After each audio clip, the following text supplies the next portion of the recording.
Good evening, church. Welcome to our Wednesday night devotional for this Wednesday, June the 28th, 2023. Of course, by now, you all know that we just got back from Israel. And one of the most important structures in Jerusalem is the Temple Mount. I'm going low-tech tonight because I just haven't had time to bring green screens out, but this is a picture of the Temple Mount in Jerusalem. You've all seen the pictures. The western wall is below the Dome of the Rock, which now sits on top of the Temple Mount. But this is basically the spot that I'm talking about. The last remnant here of the original temple. Only a few hundred feet remain after centuries of war, centuries of conquest, fires, and rebuilding.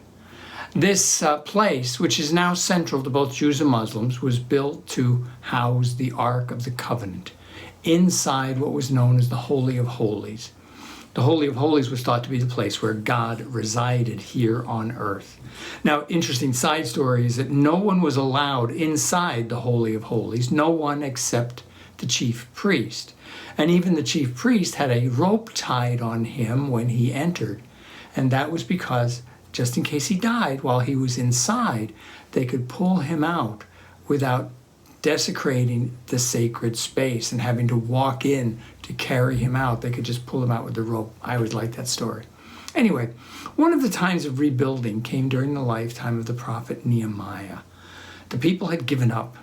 The people thought that God had left because the temple was destroyed. The walls of Jerusalem were destroyed. The people really did think that God had left them.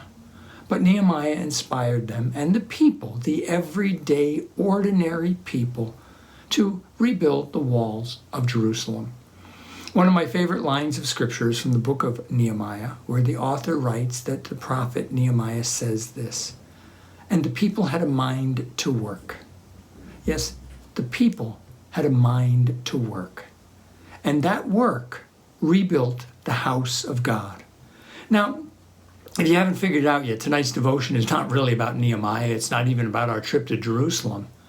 It's about the people of God here in this place that we call our Savior Lutheran Church. For 100 years, this church has withstood the battles of time, of apathy, of near death, of rebirth, and now in this era, the walls seem to have cracked more than a little bit. The pandemic has taken away our zeal for worship in the house of God. No amount of vaccines can change that. People see my retirement as not necessarily the end of an era, but the end, period.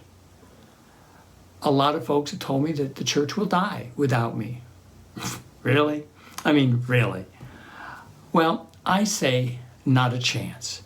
Not a chance. Because as I've always experienced in my 31 years here, with change, with uncertainty, with anxiety, comes hope. I'm going to say that again. With change comes hope. Comes renewed energy and a time when the people usually have a mind to work. You see, it can't all be built on one person. It must be built upon the people.